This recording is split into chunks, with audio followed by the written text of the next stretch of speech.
This is a Monday.com ad. The same Monday.com helping people worldwide getting work done faster and better. The same Monday.com designed for every team and every industry. The same Monday.com with built-in AI, scaling your work from day one. The same Monday.com that your team will actually love using. The same Monday.com with an easy and intuitive setup. Go to Monday.com and try it for free. Yes, the same Monday.com. Ryan Reynolds here from Mint Mobile. I don't know if you knew this, but anyone can get the same premium wireless for $15 a month plan that I've been enjoying. It's not just for celebrities. So do like I did and have one of your assistants switch you to Mint Mobile today. I'm told it's super easy to do at mintmobile.com/switch. Upfront payment of $45 for 3-month plan, equivalent to $15 per month required. Intro rate first 3 months only, then full price plan options available. Taxes and fees extra. See full terms at mintmobile.com. How would you like a 15% discount to my daily email, the stack of stuff, the show notes, discounts to the conference, all of that? All you need to do is text the word SHOW to 33777. You'll get the annual subscription with a 15% discount to my daily email. You'll get the stack of stuff, the links to the show notes, discounts to the conference, and so much more. All you have to do is text the word SHOW, SHOW, to 33777. Text SHOW to 33777.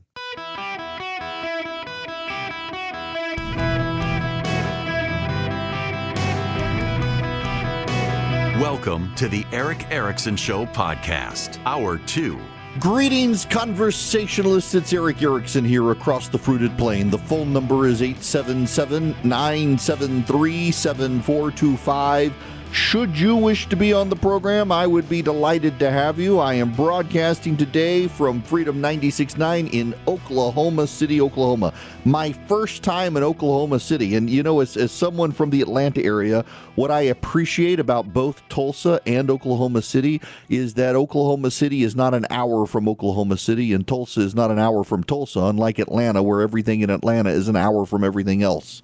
It's been nice to be able to say, oh, it's going to take 10 minutes to get there. Oh, it's going to take 5 minutes to get there, as opposed to, and it's 3 o'clock, it could take me 5 hours to get 3 blocks. It's been very nice. Phone number again, 877-973-7425. I actually want to start this hour with some phone calls from the listeners. Everybody's got an opinion on the Iran situation. I want to actually start with Alan. Alan, welcome to the show. I hope you're doing well. Oh, yes. Thank you very much, and thank you for having me on. Sure. I'll get right to the point. I know you got a lot of calls. This is one of the few times I think, for the most part, everybody is misreading the situation.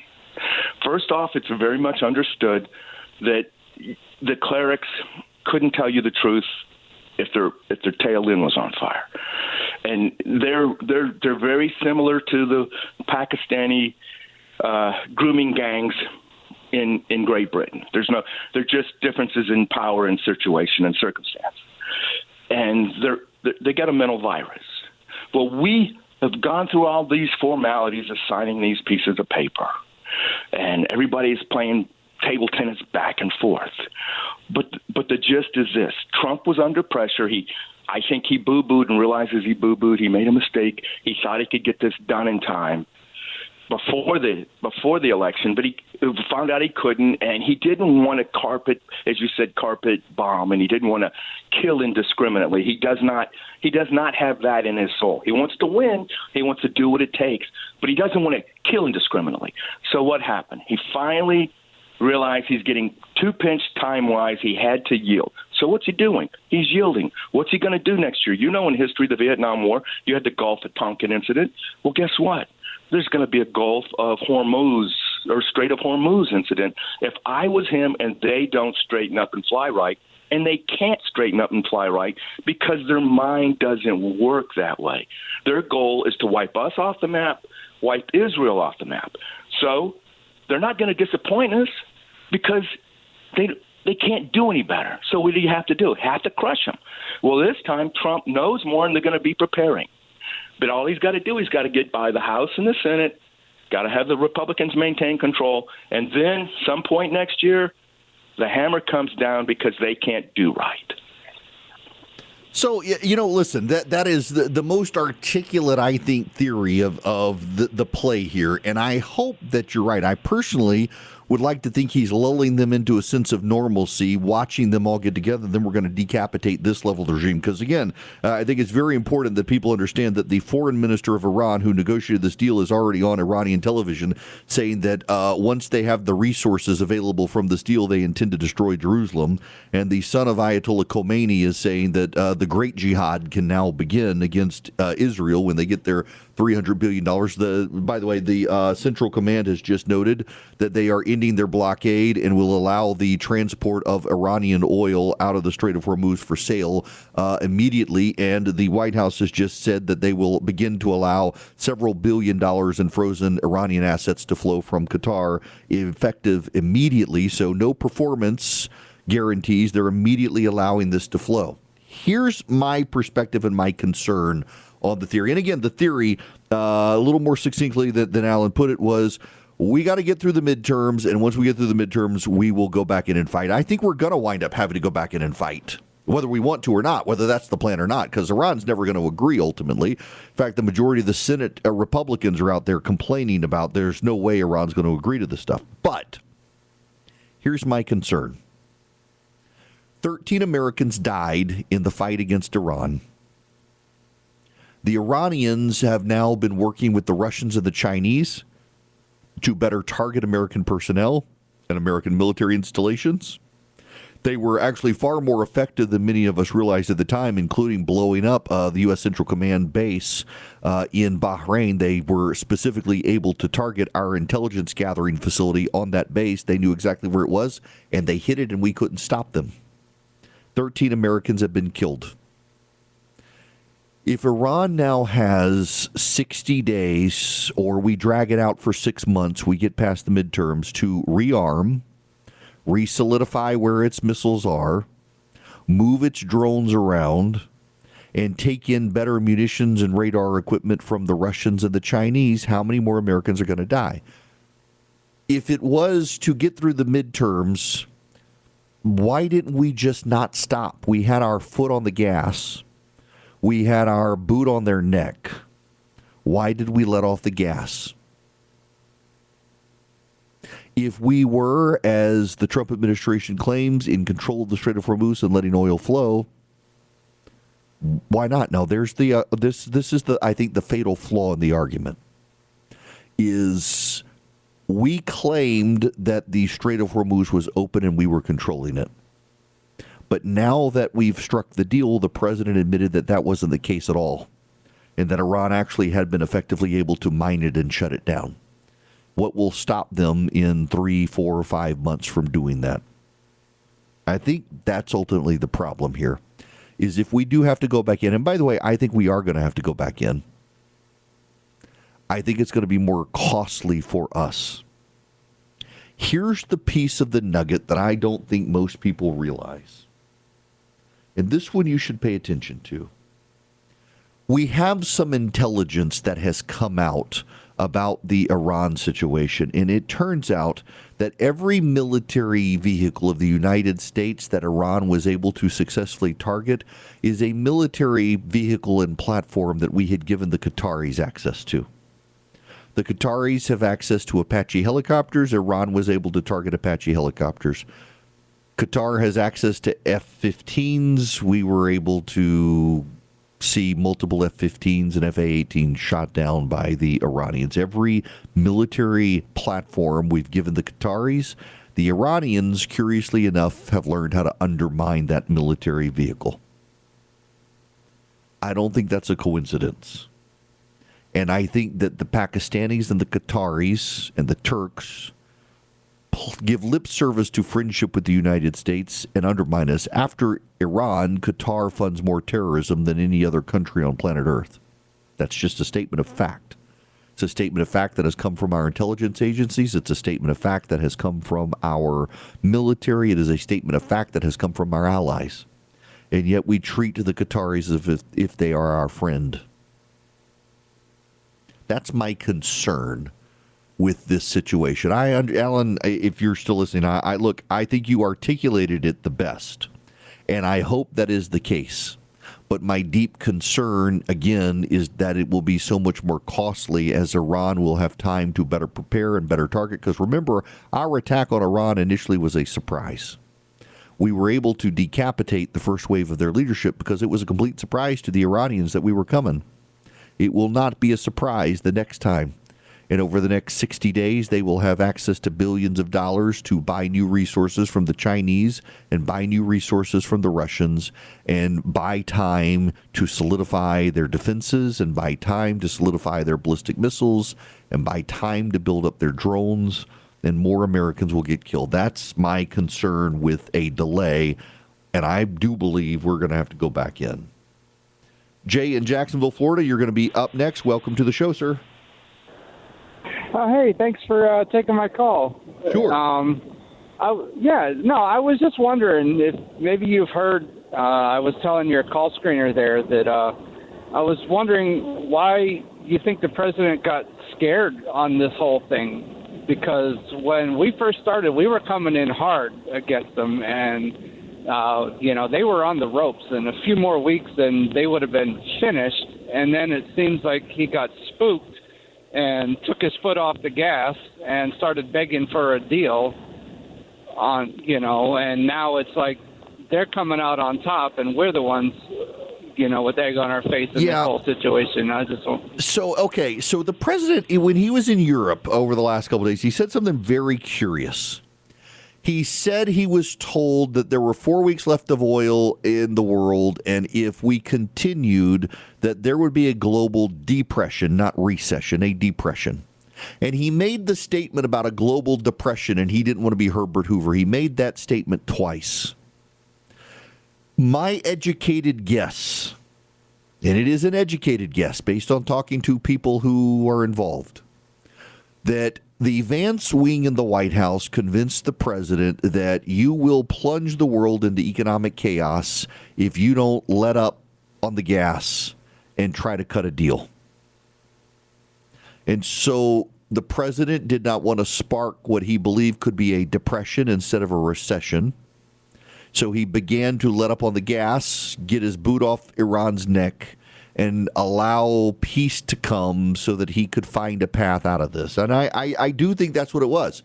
That is my educated guess, that the president of the United States was led to believe economic calamity was coming if this went on for too much longer because of Iran's control of the global oil market and tying up the Strait of Hormuz. I do believe that we as the American people were lied to, or at least spun, about the access to the Strait of Hormuz. And now that we're out of this situation, the president's admitting actually they did close the Strait of Hormuz and only about 6 million barrels of oil a day were flowing when normally it's 25 to 40 million barrels of oil. And so we had to open the strait. We had to get global oil prices down. We had to get oil reserves built back up. And maybe when the oil reserves are built back up and everyone knows we got 60 days to do it, maybe we go back in. But it'll be another costly endeavor. I think that's what happened. The concerns about the global economy outweighed everything else. The president has now said that twice in Europe. Unscripted remarks. He mentioned twice a global economic meltdown was coming. And that's it.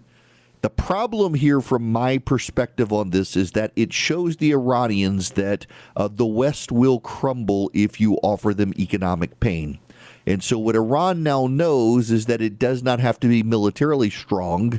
It can just wreck the global economy by depriving countries of oil, and it can sink the world into global depression. And so I think if we go back into Iran in the future, in addition to it being more costly because of military targeting, we will also see Iran immediately do everything it can to destroy the global economy as a way to bring maximum pain to commit democratic countries that suffer election losses to not fighting them. And it's kind of wild when you think about it. In the West now, the economic comfort of the voter is so important that our enemies know if they bring economic pain, they can win a fight that they couldn't otherwise win on the battlefield. But that, I think, is the new world that we are now in. Greetings, conversationalists. It is Eric Erickson here. Glad to have you with me across the United States of America. All right, I want to say something, and I want to put it on the record here. This happens all the time, And it is the bullying campaign that starts when you disagree with this administration.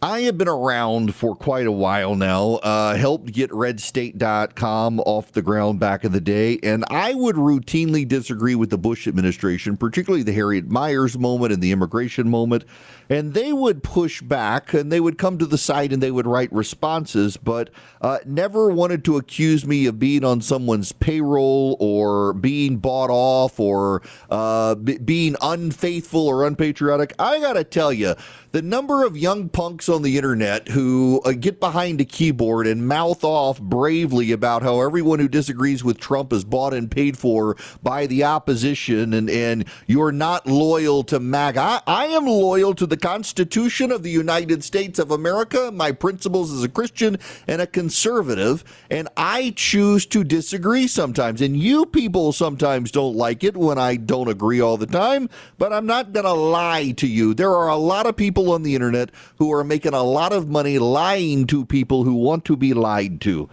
And I am not one of them. I want to tell you the truth. I want to tell you what I think. And we've got an open phone line here if you disagree.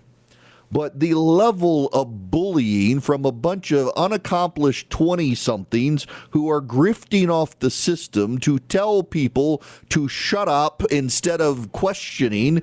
If you can't question your own side and hold them accountable, you're no better than the progressive left that got to where they are by shaming, shunning, censoring, and silencing reasonable people in the Democratic Party. And that entire party has now been overtaken by a bunch of anti-American lunatics. And I will not be quiet when I disagree. I will tell you what I think. And I am proud to see other people standing up and questioning this deal. Again, the key question that this administration has no answer for is if we only targeted military targets, why are we giving Iran $300 billion to reconstruct Iran when we didn't destroy Iran? And we know their money goes to fund terrorism. In fact, the State Department yesterday again confirmed to Congress that Iran dedicates the primary profit of its oil sales to terrorism, not to economic redevelopment. This country uses its people as pawns. It doesn't treat its people as human beings. It guns them down in the street if they oppose the regime. So why would they want to feed them when they can fund terrorism? You don't have to bully. And in fact, the fact that you're trying to shut people up suggests it's a worse deal than we know. If you're not even willing to have the conversation, but just accuse people of disloyalty and try to get people to stop listening to them, it's actually kind of pathetic. Now, let me tell you that's what's not pathetic. I'm here in Oklahoma City, and down the road from me is the headquarters of Old Glory Bank, my bank. I have a no-fee checking and a no-fee savings account from Old Glory Bank, and you can too. You can get one of their premium accounts, interest-bearing checking. I don't have that. If you're active duty military, if you're first responder, they will waive the fees for you to get one. If you're a business, they've got great business checking. And they're an online bank, but you can deposit cash, you can deposit checks. I've used both. It works. Their app is great. Their budgeting tools and bill pay tools are great. And you don't have to worry about them turning off your bank account because you're a conservative. They're a bank started by conservatives for conservatives. They believe in your freedom to bank as you see fit, because they are a pro-freedom bank. You go to oldglorybank.com/Eric today. You sign up with Old Glory Bank, and my friends, they will give you a great checking account experience, and they will get to know you if you're a business, so that if business lending is your thing, they already understand your business. And if you need CDs or a mortgage, they're your people too. oldglorybank.com/Eric, member FDIC, equal housing lender, terms and conditions apply. Welcome back from Oklahoma City, Oklahoma. It's Eric Erickson, spreading freedom across the nation from Freedom 96.9, my affiliate here. Great hospitality. I got here. There's this lady who has a bakery, and she put my show logo on the sugar cookies, and they are fantastic. And also made cinnamon toast muffins. Holy moly. Incredible stuff. The food is great here. I'm about to go somewhere after the show to some guy named Clark and eat barbecue. And then we're going to do an event with the listeners. And then there's a tropical storm blowing through the southeast, and I'm going to hope to get home in the morning. Oh, by the way, that reminds me, Charlie and Ken, just housekeeping note, I should be there on time tomorrow, but you never know with tropical storm, whatever his name is Alberto, it's an A. What is, whoever the tropical storm is, that guy, he's sailing through the southeast, apparently. I didn't even know until Delta sent me an alert and said, hey, your flight may be delayed due to a tropical storm. I realized we're in hurricane season, but I didn't realize there was actually going to be one this year, but it's not. It's a tropical storm, which in the south is just a heavy rainstorm. So I will get home at some point, I assume before the show hits tomorrow. So here's the list. Here's the dirty little secret for listeners. Shh. Don't tell the radio people that I'm telling you this. They get mad when I pull back the curtain. If you tune in tomorrow live, and you hear me and you think, didn't he talk about this yesterday? It might actually be me trying to land in Atlanta and they had to go to best of until I get there. That has happened before. One time, I kid you not, I promise, I'll get to the news. And Jeff, I'll get to your phone call. One time I was stuck on the interstate. There was a wreck. There's something in Atlanta called the Grady Curb. It's a giant curb in the interstate that wraps around a hospital called Grady Hospital. And they, instead of bulldozing the hospital, they just built the interstate around the hospital. It's called the Grady Curb, and you get stuck there. It is, for you Catholics, it's like highway purgatory. You wait and pray for someone to get you out of this curb. And I was late to the station. I literally had to start my show on the cell phone. So I was on my cell phone until I got to the station, and then commercial break, ran out of the car, got to the station, and resumed the show behind the microphone. Tomorrow, if all goes well, I'll be there on time, but otherwise, I can't call from the flight, and I don't want to be. It would be kind of awkward. Wouldn't it be hilarious if I started my show 30 feet over the runway? It'd be the dumbest show you've ever heard. Nonetheless, I promise, assuming the tropical storm reports are correct, it'll have blown through, and Delta will get me there on time. And I'll get back to Atlanta and do the show tomorrow. Now, Jeff, I want to take your phone call. Welcome, Jeff, to the show. Thank you, Eric, for taking my call. And I wanted to, first off, when I heard this last segment you were talking about the blowback against your enlightened position, as it always have been, about what's going on now in the Gulf, I got really angry. So, first off, I have to give you some context on this. In 2016, when everybody knew that Hillary was going to be elected, I decided to go ahead and go up to the Appalachian Trail, and I was about halfway through the Smoky Mountains National Park. And when I found out that it was probably going to be closer than people realized, I actually walked the last 15 miles back to my vehicle, got back to Atlanta just so I could vote. Now, so hang on, Jeff. Context.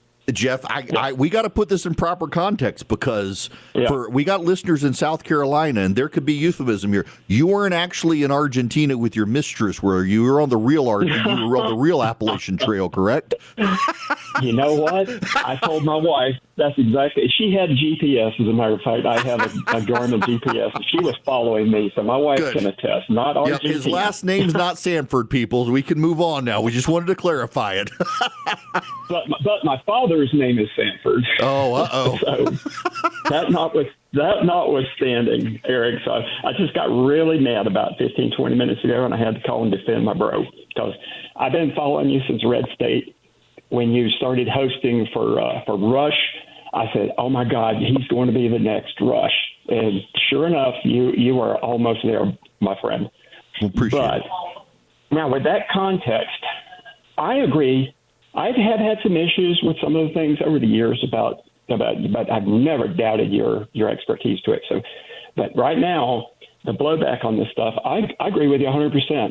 I've made some posts on X that I'm really kind of moving away from this MAGA stuff because I think something is wrong. I can't put my finger on it, but let me tell you what proved it.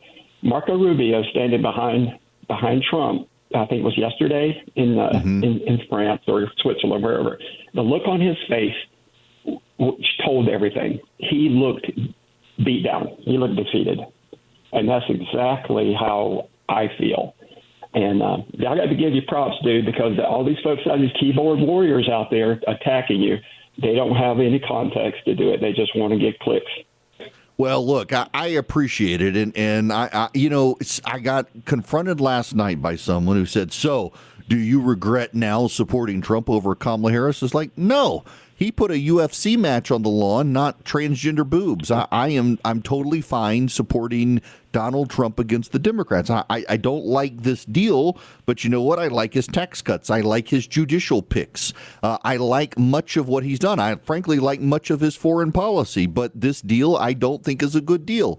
And I'm not going to shut up about it to be a team player. I don't carry anybody's water, and I don't think you should. I remember when George W. Bush did Harriet Miers and then the immigration stuff, and I remember Rush Limbaugh. I was in law school at the time, or just out of law school, and Rush was like, enough. The guy is not a conservative. He is parting ways with us. And I'm not going to carry water for an administration. It's like, thank you. I never want to be a water carrier. There are way too many people in conservative media who will carry water for any Republican administration. It doesn't matter who the Republican is. If Mitt Romney were the president right now, the people who are attacking Mitt Romney from the right would be riding him like a little chihuahua in heat. And you know it, and I know it. And they're doing it with Donald Trump now. They would be doing it if it was Mitt Romney. They would be doing it if it was John McCain. And I refuse to be that person. And you know it. You know that there are people in conservative media who, if the president is a Republican, they will defend him. They will not criticize him. They will serve as chief apologist until the moment he's gone, and then they'll stab him in the back. I would rather tell you what I think right now instead of lying to people who want to be lied to. I'll tell you the truth whether you like it or not. Now, I want to move on to the Democrats because I'm not going to spare the Democrats here because they got problems. I am going to play you audio, and it is not audio that you might expect me to play. And some of you are going to hear the audio, and you are going to be appalled that you have to listen to this audio because of who is speaking. I'm not going to tell you who. You're going to have to listen. And there's a serious major point for me playing the audio, and I beg you, listen to the audio. Listen to what is said and by who is saying it. And then I want to point out to you why it is so important that this is said. This is an interview from MS Now. Now that I built it up. Where is the audio? Oh, my gosh. Really? Are you kidding, Erickson? You can't get the audio out? Here we go. Y'all, I promise I'm a professional, and my finger was on the mute button, and I didn't even realize it. Some days, the blonde hair comes out. You know, on the right, and you see this in the Trump administration, this idea that any suggestion or criticism that America was anything other than perfect is unpatriotic. Is a suggestion that you hate your country. Is a suggestion that you hate your country. Now, the flip side is, among progressives, sometimes there is this sense of, well, the only true narrative of America is this one of oppression and exclusion. And I reject both those views. I think it's complicated. As I said, I think it's possible to celebrate the founders and appreciate what they did, as well as look objectively and critically at how their values strayed very far from what they professed. I think it's possible to say that there were populists in rural America and the South and white America that really did believe in equality and justice,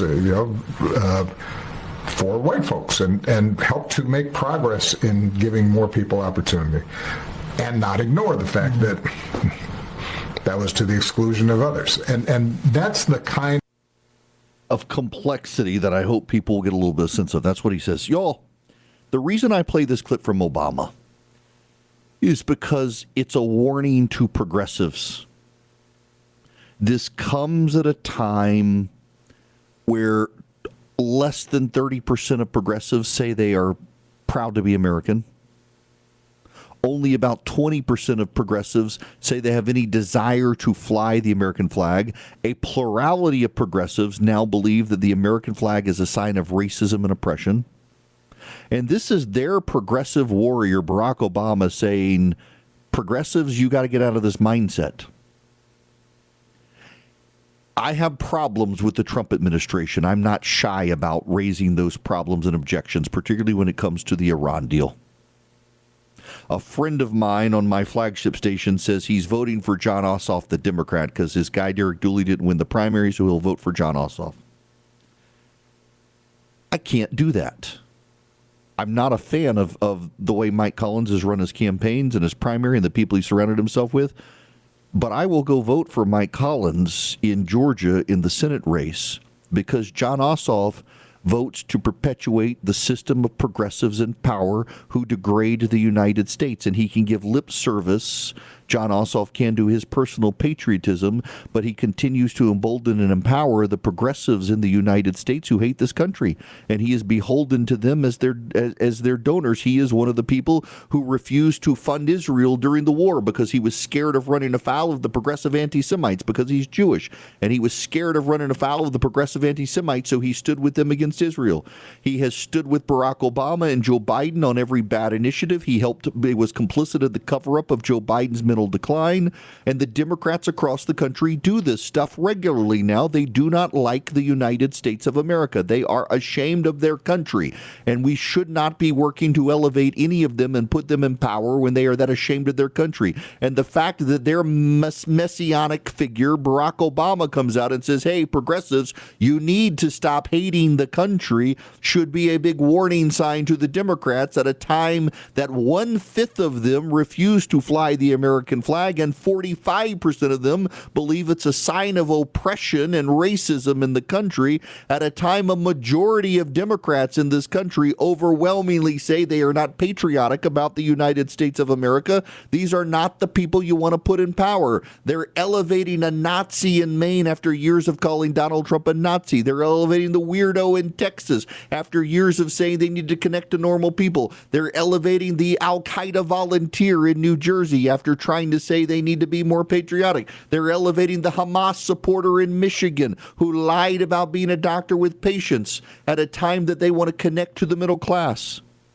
Time and time again, the Democratic Party increasingly has propped up people who are hostile to this country, and even a number of the people who come across as reasonable, like a Jon Ossoff in Georgia, is still a progressive embedded within the progressive movement, propping up the progressives who wish to destroy this country. And the fact that Barack Obama sees it's a problem and it's coming across in the polling, think about this. Donald Trump is at this moment less popular than Joe Biden was at this moment in the midterms in 2022. And yet at this time, the Democrats only have a 4-point lead in the generic ballot. Why? Because as much as people may not care for the president, they positively hate the Democratic Party right now because the majority of Americans, including a lot of Hispanic immigrants who are now American citizens, do not want to put into power the people who hate this country. So I think the Republicans are not going to have a disaster. No, it's not going to be good, but it's not going to be the disaster some people feel. In today's uncertain economy, American financing is helping families find a way out of the high interest trap. As we're headed into the summer with possible interest rate hikes coming, there are economic warning signs on the horizon between persistent inflation and the cost of life. You're feeling that pressure. You've worked hard for your family. You've worked hard for your home. You probably have more equity in your home than you realize, yet the summer surge is forcing you to rely on credit cards. American Financing has salary-based mortgage consultants, and with mortgage rates in the 5, their customers are saving an average of $800 a month by wiping out high-interest debt. That's money that stays in your pocket to fight back against rising costs. They've got no upfront fees, no pressure, and if you start today, you could delay 2 mortgage payments. Call American Financing today. Their number is 866-886-9262. That's 866-886-9262. You can also go to AmericanFinancing.net/Eric. AmericanFinancing.net/Eric. I will get to your phone calls when we come back at 877-973-7425. I got to share with you a funny moment. So I have, in the last 24 hours, been asked to be on TV in Australia, in Japan, in Great Britain, and all over American news networks. Why? Because I'm a conservative who disagrees with the president on the Iran deal. And I have declined all of them because I just find it increasingly frustrating that the American media only wants to have on conservative voices who will criticize the president. They don't want you on when you're willing to defend the UFC fight. They don't want you on when you're willing to defend the invasion of Iran or the war with Iran. They don't want you on when you're defending the president's foreign policy with North Korea. They don't want you on when you're defending the president's support of Israel. They don't want you on when you're defending the president's tax cuts. They don't want you on with any of that stuff. They want you on when you're willing to criticize the president. That's the only time they want conservatives on these major networks, whether it's the BBC or Canadian Broadcasting or these others. And I just refuse to play that part. I am perfectly willing to praise the president as well as criticize the president. And I'm not going to be pigeonholed as some critic of the president on international television. It's just, it annoys me. I'm perfectly willing to go on these TV networks, but not when the only opportunities are, oh boy, we can get someone, a prominent conservative, on to criticize the president. And never to get on and praise. They don't like praise of the president on these networks by conservatives. They don't hear it. They define themselves now in opposition. I saw that CNN is going to get the reflecting pool water tested. They've already said it was going to be a couple of weeks of the algae clearing the pipes. The water would turn green, but then go back to the color it's supposed to be. They already said that was going to happen. They predicted it was going to happen. And yet CNN has decided that they're going to turn it into the scandal of the day against the president. They're still mad about the UFC fight, which they were perfectly fine with the transgender parade of the White House for Easter. But that is a bridge too far for them because one nutty guy said something mean about Michelle Obama. Oh, the horror. Oh, the horror. Now, let me tell you about Perfectly Snug. You can get this Perfectly Snug mattress topper. You can save $280 at perfectlysnug.com/Eric. What do? You go to perfectlysnug.com/Eric. Ta-da! You save $280. What is it? It's a mattress topper that is like an air conditioner for your bed. It uses very quiet fans to circulate cool air through the mattress topper that then bleeds through the fitted sheet to you to keep you comfortable. It can also warm up. And you can adjust it overnight with your phone. You can set it to turn on and off automatically and to adjust automatically overnight. So it can cool you down and then warm you up for wake-up time, whatever you need. And it's got 2 zones, so you and your spouse can have different temperatures. Perfectlysnug.com/Eric. Y'all, I have one, and I was a purchaser before I was an advertiser, and I'm proud to advertise for him. I love this thing. When I travel, I miss it. Perfectlysnug.com/Eric. Save up to $280. Perfectlysnug.com/Eric.